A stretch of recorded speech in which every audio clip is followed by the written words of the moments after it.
This episode of Capes and Lunatics Sidekicks is brought to you by Tweaked Audio. To get awesome headphones, go to tweakedaudio.com and use the coupon code Southgate to get 30% off, free shipping, and a lifetime warranty. Or you can get there through the link on our website, southgatemediagroup.com. I love Ben Riley. Don't let that intro fool you. Lilith Hellfire is not here. And yes, I know, this is not our Far From Home review. Hello, it's me, Phil. That's right, I'm going solo this time. So low you can't hear me. Yeah, that's not funny. Anyway, yes, this is not our Far From Home review. This is a special bonus. Again, yes, 2 episodes of Ultimate Spider-Cast in 1 week. As you can tell by the numbering, 27.5 this episode is. Going all yod on you. 27.5 it is. All right, so why the extra bonus content this week? Well, first of all, we know Spider-Man Far From Home is out. Some of you may have already seen it because this episode's dropping on Wednesday, so some of you may have saw it yesterday or the night before. And also, this episode is the part 1 of a special 2-part crossover we're doing with Into the Night, the Moon Knight podcast, a part of the collective that Capes and Lunatics and Capes and Lunatics Sidekicks are part of. That's right. Next week, Ray and I on, I believe it's episode 103 of Into the Night, the Moon Knight podcast, will be covering Mark Spector Moon Knight issues 32 and 33. And you feel like, why? It's because, well, 1, we want to do something together, and 2, it features Spider-Man and Moon Knight versus the Hobgoblin. But why? And then if you do those episodes there, what are you doing here? Well, glad you asked. No one in the room with me. Because there's a editor's note in, I believe it's Mark Spector 32, about how Spider-Man is swinging home from the events in Spider-Man 14, part 2 of Sub-City. So I figured, why not do a little crossover and even promote my appearance on Into the Night, because it's all about me. So I figured, why not give in, again, with Far From Home out in theaters this week. I figured everyone's going to be looking for extra Spider-Man content. So and with no one else free, I figured I'll give you maybe a dramatic live reading of Spider-Man 13 and 14, Sub-City part 1 and 2. All right. Don't mind the ums and ahs this episode since it's just me, but all right. So the first issue of part 1 of the crossover is Spider-Man issue 13 from August 1991. If for those of you who may not have been reading then or aren't familiar with this title, the first, how many issues was it? I don't know if it was the first 20. It was maybe the first, somewhere between 15 and 20 issues of this, I think. This Todd McFarlane was the writer and artist on these issues. He had been originally doing the art for Amazing Spider-Man, and I don't know if he was getting unhappy, wanted to branch out more, so Marvel decided they start a whole new Spider-Man series and gave Todd the reins with the writing, all the artistry, because this issue he's credited for the art, story, and letters. This is issue 1 of this series was the one that, broke all records with, what was it, like 1 million copies, so over 1 million copies sold or something. It was like the McDonald's of its time. But yes, so Spider-Man issue 13, Todd McFarlane, art, story, letters. Greg Wright did the colors. Jim Salicrup edits, and Tom DeFalco, I guess, was editor-in-chief, but there's just a big question mark under his name. All right, so for those of you who listen to the Quantum Zone, the Quasar podcast right here on Capes and Lunatics Sidekicks, might be familiar with my live readings with Will and Matt. This might be the first time I've done a live reading by myself, so don't hold it against me. All right. So issue 13 opens with a big hulking figure in the shadows crawling out of a manhole cover. And we hear him saying, "Why don't they make this pipe bigger? They never do nothing to help us. So we got to do this by ourselves. Leader needs another bad one. Me get it for him. Then me and friends can get food.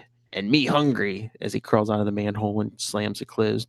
"Oh, good. There be one already. Time for a surprise." And we see a homeless man sleeping on the floor of a alleyway. The tired old bum has finally gotten to sleep.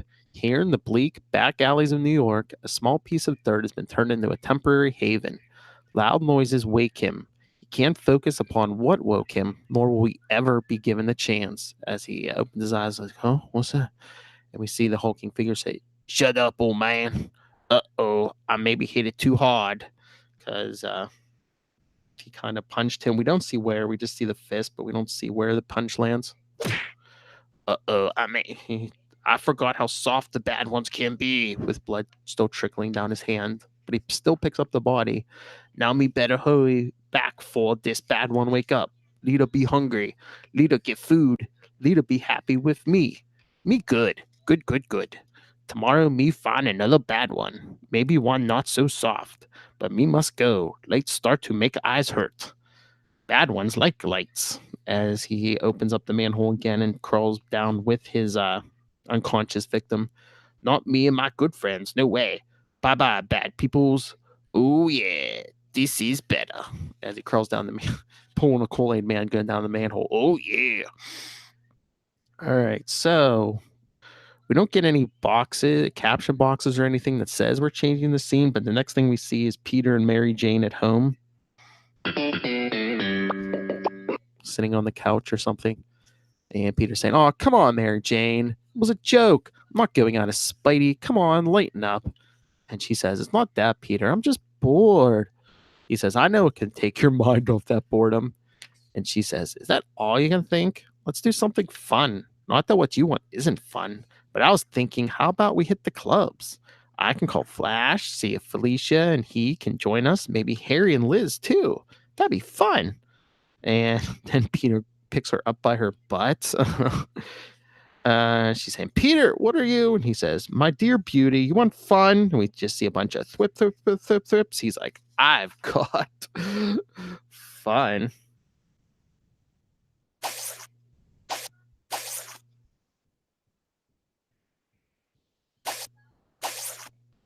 He's like, "Now, isn't this interesting?" As Mary Jane's like hanging from webs from the ceiling. And she's like, "Peter, what in the world do you think you're doing?" He's like, "Nothing yet." And she's like, "Okay, joke's over. Maybe these webs go away and I'll forgive you." "Peter, did you hear what I said?" And then she goes, "Yo, homeboy." When does Mary Jane say homeboy? "I said joke's over. Peter, have I told you how handsome you look lately?" And he's like, "Ah, my dear, flattery will get you nowhere. By the way, I like your new kinky hairdo. Speaking of kinky," she's like, "I swear I'll scream if you even try anything out of line." And he starts kissing her. Mwah, mwah, mwah, mwah, mwah. He's like, "Doesn't matter." He's like, "It doesn't matter because Harry and Liz are out tonight." Mwah, mwah, mwah, mwah. He's like, "Besides, you only have to put up with it for an hour." That's how long it takes the webs to dissolve. In the meantime, I know where you're most sensitive." And she's like, "Not there, Peter. Please, not there." And I guess since this is a family book, we cut away, and then we see Spider-Man swinging to the bugle the next morning. The next morning, Peter swings across town to the Daily Bugle, hoping to latch on to a few photo assignments and talk to a few friends about work. He has one favorite among them, and he goes, "I think I smell Jonah already." "Jonah, this is weird." Because we see a reporter talking to Jonah Jameson. "Jonah, this is weird. All these guys kidnapped in the same 4-block area. The other bums are afraid for themselves. One of them told me that." And Jonah says, "Are you out of your mind? I don't care about bums. I want real stories. You find me a murder disaster or a sex triangle, that'll print." And then we see Peter come up behind the reporter. "Yo, Carl, what's up?" And Jonah says, "I'll tell you, this job gets harder and harder every day. Think I'm concerned about some bloody bums?" phrasing. Peter saying to the reporter, I couldn't help but overhear his lordship rip your head off, but your story sounds like it has potential. Besides, I'm looking for work. The reporter says, I've been in contact with the few homeless that live behind the Port Authority bus depot. Now, I know they're not the most reliable sources, but a couple of them were telling me about their friends. They say that 5 of them have disappeared, not left, say they've been kidnapped. They aren't saying they left, Peter. The info I've got says they were bodily removed, all from the same 5-block area. Trouble is, I can't sell the story, and Jonah doesn't want me to pursue it further. But if we could get a few pics. And Peter says, Carl, let's do it. If only to spite Jonah. Besides, what's the worst that could happen? I'd be stuck with a few extra photos of people lying in gutters that I can superimpose Jonah's face on. And the reporter says, I like you, Peter.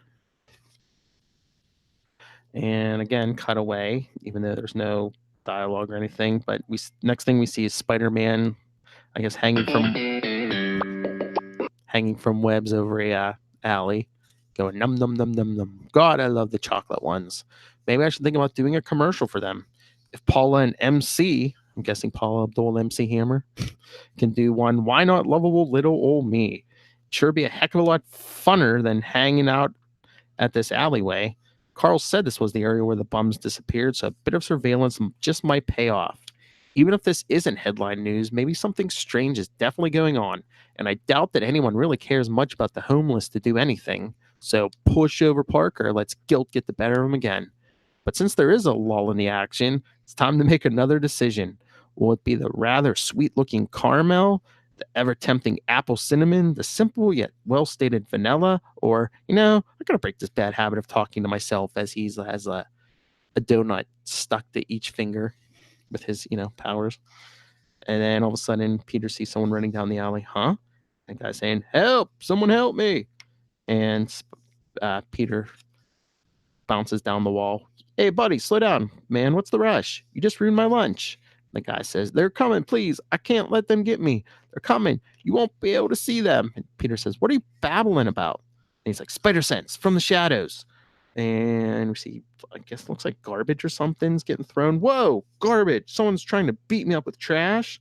Do these guys live on a diet of idiot pills or what? And Spider-Man's still dodging the garbage. When are you boneheads going to learn that I'm quick as a spider? Hence the name. Missed, missed, missed, missed, missed, and once again, missed. And then we see the familiar fist from page 1 and 2. Leave us alone. Me and my friends just want you to go. As you see a fist punch the wall in front of Spider-Man. Me can hurt you if me have to. You already hurt friends because you half ignored them. Me just want you to leave alone. Listen, Junior, I don't know what your problem is, but you're the one who came after me, remember? Quit trying to mix it up. Quit trying to mix up me, man, Spider. That's Spider-Man. Whatever. He tries to grab Spider-Man, but then as Spider-Man gets up the wall, the guy disappears. Hey, where'd everyone go? Don't tell me that big guy fit down that open manhole. You see a voice from the manhole. Bye-bye, bad one. So Carl does have the story and facts.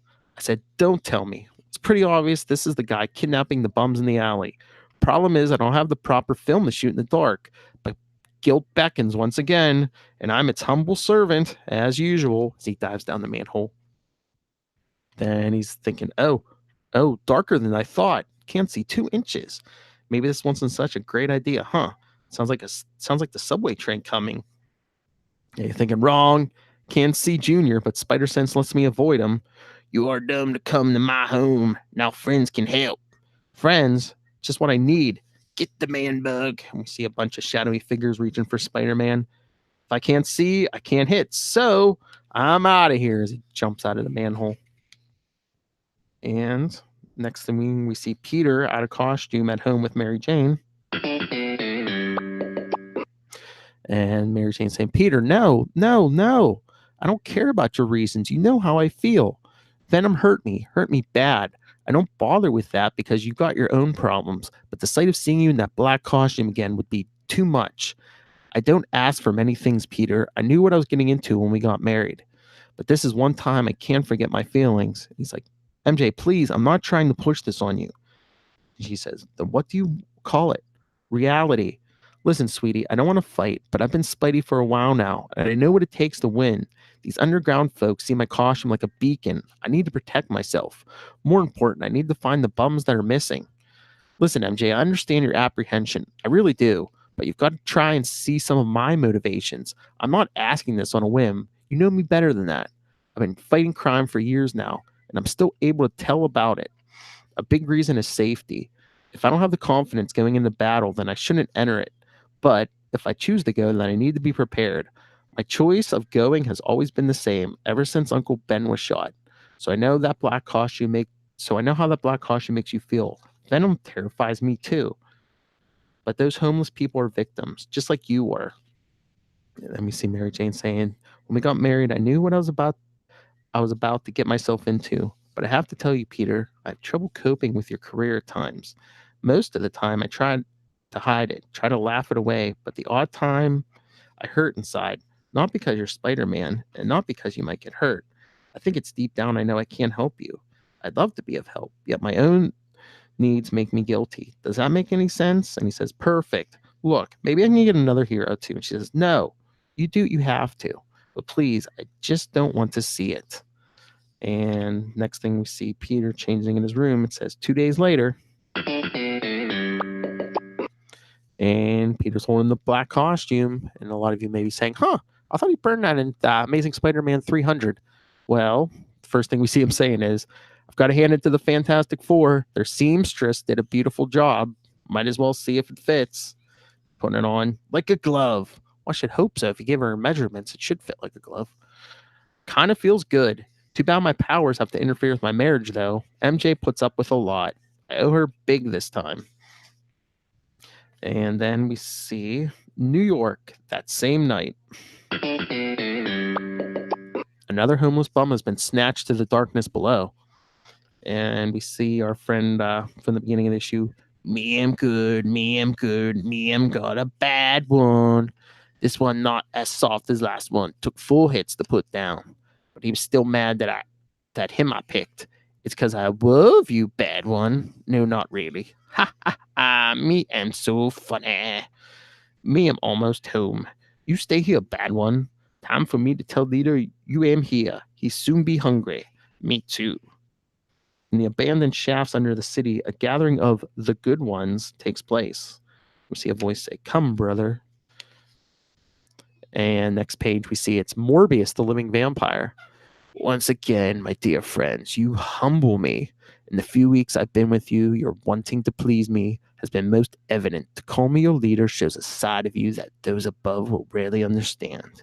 And I promise you that your loyalty will not go unrewarded. I have felt your torment and been rejected by others. We are not so different, you and I. Both of us have been disregarded by society.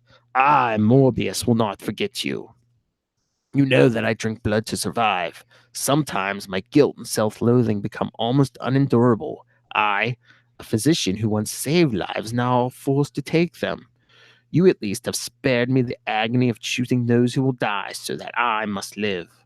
Since I'm forced to hide from the sunlight, you, my friends, have provided my meals. In return, I protect you from those who would prey upon you. Bitter irony indeed. I could almost laugh, but if I did, I fear that I might never stop. My contacts with the outside can help us in some minor ways. I'm especially pleased by your efforts, Kiever. Kiever, goodest of them all. And we see a mysterious figure in looks like a hooded costume of rags. It looks like an old man. You're a smooth one, Morbius, using propaganda against my people, twisting them, confusing them. We took to the abandoned subways and tunnels because the government wouldn't help us on the streets, so we had to take care of each other. But we've been down here since '62, and the years of inbreeding have taken their toll. Now you use that to your advantage by promising to feed them. You can get us food, but the sources you use are the same ones that drove us to hiding. Our ranks have been decimated enough by the Morlocks. Now we hide from those above and below. Now you appear using almost hypnotic powers of persuasion to manipulate us. Worst of all, I fear that your vampiric mutation is beginning to affect your mind. If you were to become totally insane, I fear for us all. It's not totally insane yet, people. All right. So again, above street level, swinging above the streets of New York. We see Peter swinging in the black suit, thinking, you'd think after all this time I'd have a handle on how to keep the crime fighting for the rest of my life. It never seems to work out that way. Instead of the crooks getting messed up, they just continue to go their merry way. After all these years, they still don't fear us.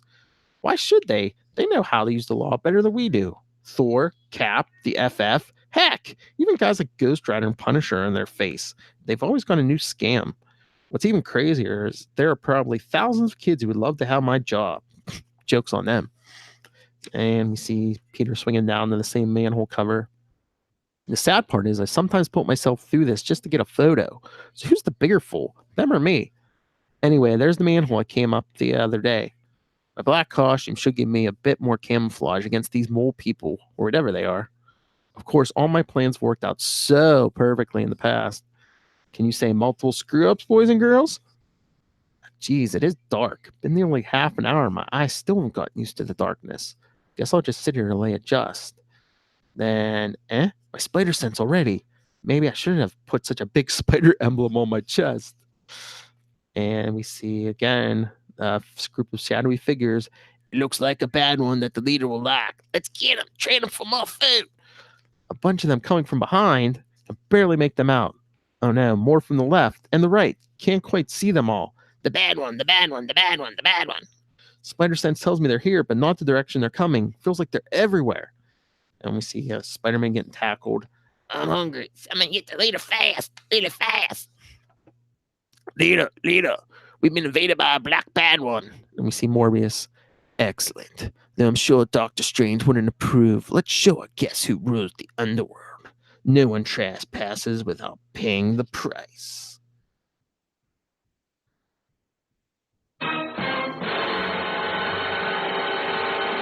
End of issue 13. So, yeah, I mean, I love the black suit. Maybe one of, if not my favorite suit of Spider-Man's, and I love the way Todd McFarlane draws it. It just like seems like so sleek and so well. It should be stealth, but again, like even Spider-Man made the point. Did he have to recreate the black costume completely? I mean, couldn't he have gone down there with just like white eye holes and nothing else on him? I mean, maybe they wouldn't have seen him coming. But then these people live in darkness almost 24/7, so who knows? They might have saw him no matter what, even if the costume was completely mugged. All right, but anyway, let's jump to Sub-City Part 2 of 2. So, you're going to get a one and done. I like two and dones. All right. So this one is Spider-Man 14 from September 1991. Again, Todd McFarlane, story, pencils, inks. Rick Parker letters, Gregory Wright colors, Jim Salicrup editor, and Tom DeFalco bad one. Oh, DeFalco, I see what you did there. All right, so we pick up where we left off under the city. And I guess a little recap on the first page. It's another fairly bright day over the New York skyline. Not much cause for worry unless your name is Spider-Man. Our story continues, not under the radiant glare of the sun, but in the deep, dark bowels of the long-abandoned subway caverns. They stretch out like the lines of shattered glass, directionless. Or so it seems. For under the sprawling city lives a group of malformed humans who have turned their backs on society to live underground. They have been disregarded by the government, fallen into the so-called cracks of the system. Now they follow their own rules. They are the good ones, food and shelter being their major concerns. To attain these, they must sometimes venture to the city above and get what they need from the bad ones. This is where Spidey comes in, dragged into another confrontation in which violence and force might be his only companions again. He wishes he were any place else but here. So does the new leader of the underground people, as we see a panel of Morbius at the bottom of the first page saying, I hunger again. But at the present time, Spidey's locked in battle with these self-proclaimed good ones. Though they don't pose much of a threat, it is their sheer numbers that is giving our hero a bit of trouble, and the lack of visibility.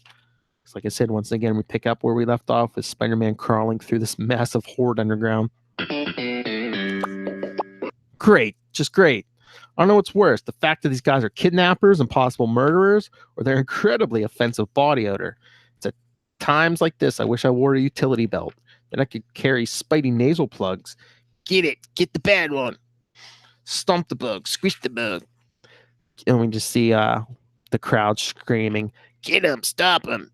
Evil smash. Go for the others. Trespasser. Bad one. Evil spot a thing. Hold him. You be sorry. I got him. Watch you on my foot. Ouch. Yeah, man. Jeez, you sound like 20 Cookie Monsters. Let me see the hooded leader again thinking, curse you, Morbius. Look what you've done to my people. They left the world above to escape such ugliness, but you've abused their innocence, taken advantage of their simple minds, confused them with promises of food and clothing in return for sacrificial victims. And now they act like your society, fighting so they get more and more and more. And we see Spidey trying to swing away. Sorry to spoil the party, boys, but I need a few minutes more minutes to myself.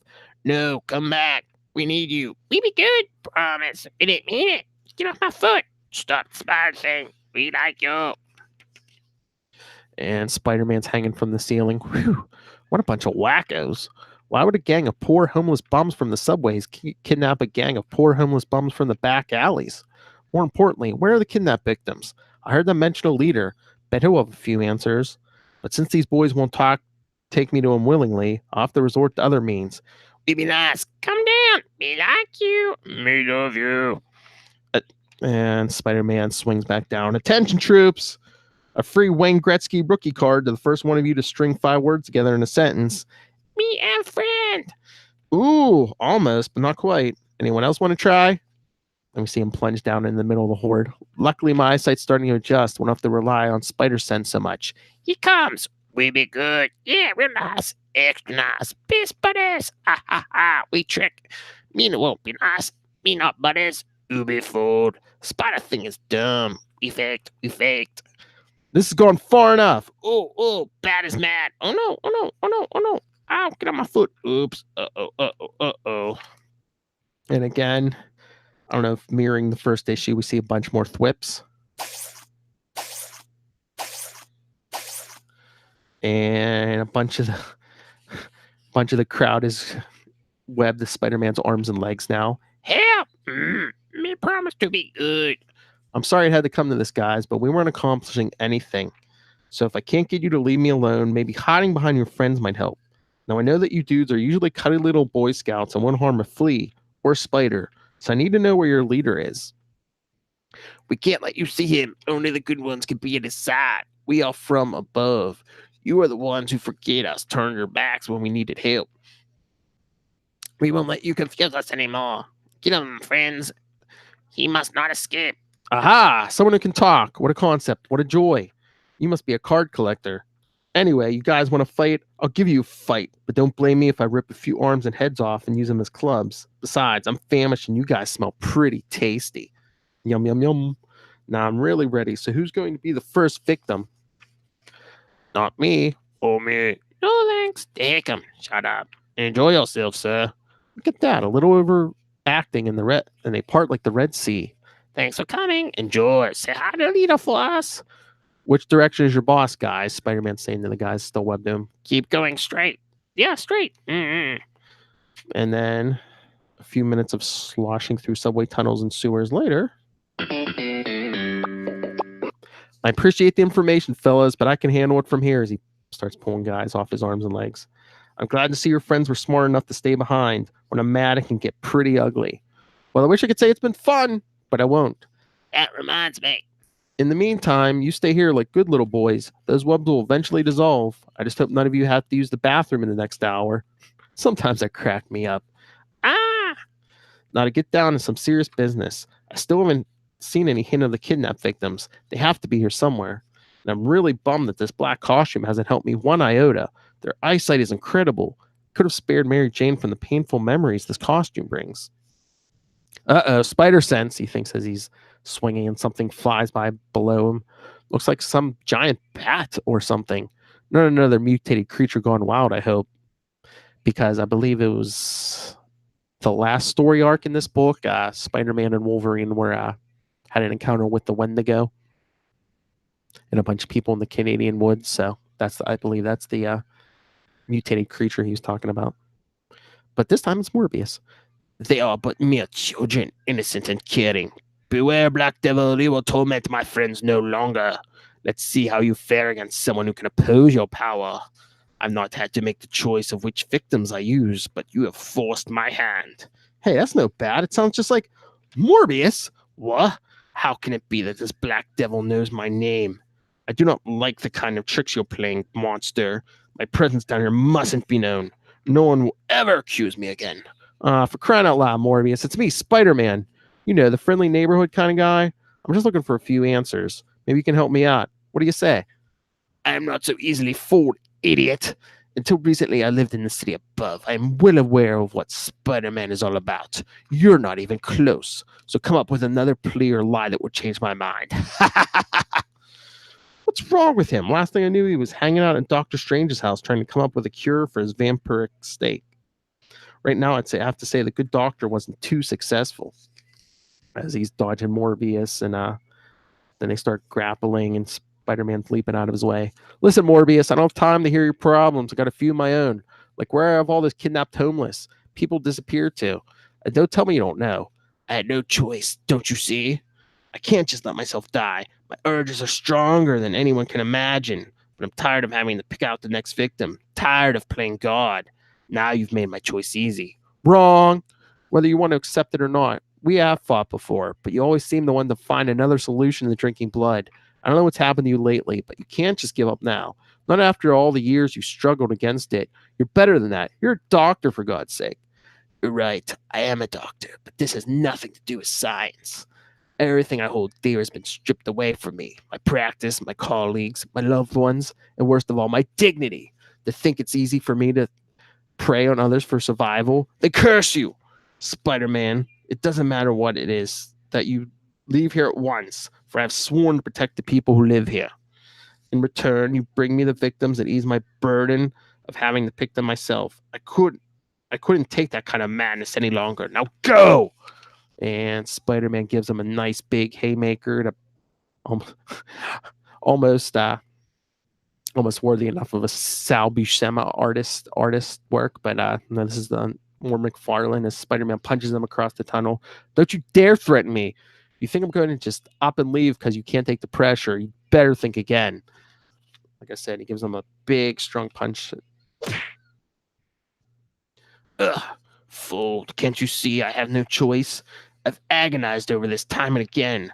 I need their blood. Without it, I would soon die. And believe me, Spider-Man, I've thought about dying thousands of times, but like you said, I can't give up. More importantly, I won't.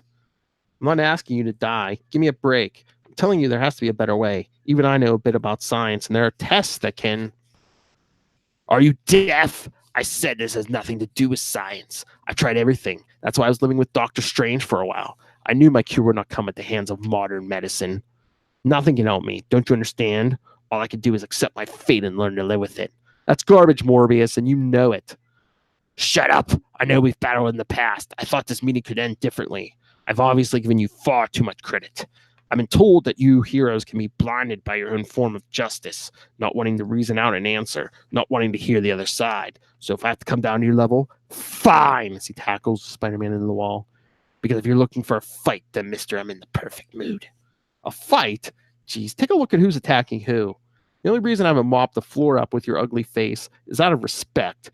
But even that has limits. I know you're a sick man. Fine, we both agree on that. Just give me back the homeless people you kidnapped, and I'll leave you to your own devices. And I'll make sure you get help from the Avengers or Fantastic Four or whoever it takes to rid you of your curse. But in the meantime, you can't just prey on the unfortunate. Being poor is no reason for them to be victimized. They've had plenty of that. What are you talking about? The people that are brought to me don't suffer any permanent damage. They're merely used for nourishment. And besides, my new friends have told me that only the so-called bad ones are being chosen. People who deserve to suffer, if only for a short while. Well, what they've said and what they've done are two different things. Do you think I'd be down here if nothing but drug dealers and murderers were missing? Are you questioning the loyalty of my people? They don't have the capacity to lie. They're the true victims, hiding away from politicians and governments that systemically choose to ignore them, living in darkness, hoping no one will find them. They only want food and clothing, things which I can provide from the city. My connections as a doctor give me sources that I can use. And if all else fails, I can still provide. Being a vampire can have its benefits. So don't talk to me about victims. Speak of the devil, here they are now. Why don't you ask them yourself? It'll be my pleasure. Keever, the people you've brought me, you call them bad. Why? Because they be bad. Me get them like me was told, but me only take the bad ones. No, my friend, why are they bad? They live in bad city. And what else makes them bad? That's all. What about murderers? They bad. What about crooks? They bad. What about children and old ladies and puppies? They bad. No, I don't think you understand. What makes them bad? They not good. What about the rest of you? I know I said I wouldn't ask, but how do you pick the bad ones that were brought to me? We forget. Oh no, bad is bad. They help get us food and clothes. They come from above. They live in the light. They be soft and ugly. Yeah, really, really ugly. But you said you wouldn't harm anyone. You mean that those people you've taken could have been anyone? Do you understand what that means? And that's when the old man shambles forth. Unfortunately, they don't. They've been down here so long that their sense of reason has been warped. They answer your questions but don't understand the meaning. Most of them don't even know what a puppy is. They haven't seen the things you and I have. That's why they took you as their new leader when I had done the job for over 40 years. I knew you were something new, something fresh. And wanting to please, they deceived you. It wasn't intentional. They didn't know what they did was wrong. To them, everything was right. No one is to blame here. We just all gave in to our needs a little too easily. Please, let me have my people back. I know how to care for them. I can't believe what I've done. Because of me, innocent people have turned upon others just as innocent. I'm spreading my curse on those who trusted me. Corrupting, I can't. One will. No, what have I become? And Morbius flies away. Morbius, wait. The old man says, let him go, Spider-Man. He needs time. His problems are deeper than we can imagine. Now I must think of my people. They have been exposed to some of the evils of your world. Look at them. They're confused. Good old Keever. He was only trying his best. He has a lot to feel good about. And meanwhile, Keever, for those of you who've seen Todd McFarlane's like early Spawn work, Keever looks almost exactly like Billy Kincaid, maybe more like gummy smile, but maybe a little less hair. It's like little tufts of blonde hair and a little dirtier, but very close to Kincaid. And the others, they try so hard. Now it's time to give them answers. They want to know why they were rejected again. Can you give them an answer, Spider-Man? Answer? I don't even know what the question was. Then how do you think they feel? I'm not going to fight you. If you have to turn us in, then do so. I only ask that you consider our lives. I just want to help my people. Maybe you should help Morbius. Go. I won't stop you. I thank you for your compassion. Even though this will soon become a blur to them, I will not forget those that are still those. There are still those who care. All right. Later, it says, in the sunlight, you see Spider-Man swinging through the city. I'm going to talk to Reed Richards. He's got to have some idea on how to help Morbius. For now, though, I have to tell Mary Jane that this costume was all for naught. I don't know. I've put her through so much already. Sometimes I wonder why she puts up with me. Spidey, compared to some, you're one lucky guy. See, the Parker luck does work out sometimes. But why drop that on Mary Jane? Just be like, oh, you know, all that pain and heartache I put you through with that black costume? Yeah, it turns out I didn't need it. It should have been like, yeah, it was a big help. Yes, honey, thank you for letting me wear that. Yes, it worked out great. All right. So anyway, like I said, this episode was part 1 of a 2-part crossover. If you want to get part 2, because Spider-Man doesn't get to swing right home, he, like I said, he swings right into the pages of Mark Spector Moon Knight 32 and 33 from December 91. So go pick that up and see what Spider-Man gets into before he gets home from this adventure. Like I said, that'll be Into the Night, the Moon Knight podcast, episode 103. It should be out next week. I'm not sure when. So just follow them. I know they're on social, on Facebook, on Twitter, I believe is ITK Moon Knight. So, and subscribe to their newsletter. I know Ray puts out a newsletter every week. So, and they have a good show anyway. Even if, you know, go for the crossover, stay for the Moon Knight every week. All right. But, and again, come back next week on Tuesday, we'll have our Spider-Man Far From Home review. Lilith will be back, and we'll have a bunch of our friends here to discuss our big spoiler-filled review of Spider-Man Far From Home, and you know it's going to be great. All right, so, but if you hear this, if you want to send your thoughts, because we're not going to be recording our review until Sunday. So if you see Spider-Man Far From Home this week and you want to send your thoughts, email us capesandlunatics@gmail.com. Follow Ultimate Spidercast on Facebook. And we have, I think we mentioned this last episode or the one before, we have a new Facebook group, Web of Spider-Man. Go check that out. You can talk to us directly in there, and all the fans. We get a lot of fun conversation going. Follow us on Twitter at ULT Spidercast and at CL Sidekicks. Follow CL Sidekicks on Instagram. The voicemail, 614-382-2737. That's 614-38-CAPES. And dive deep into those manholes of the internet and visit us at capesandlunatics.org. All right, everyone. Thanks for putting up with just me rambling to myself this episode. I really appreciate it. Like I said, remember, follow Spider-Man and me into part 2 on Into the Night, the Moon Knight podcast, episode 103. And come back here. Well, we're here all week, but if you want Spider-Man, come back next Tuesday for our Spider-Man Far From Home review. Till then, swing on back. Sweep!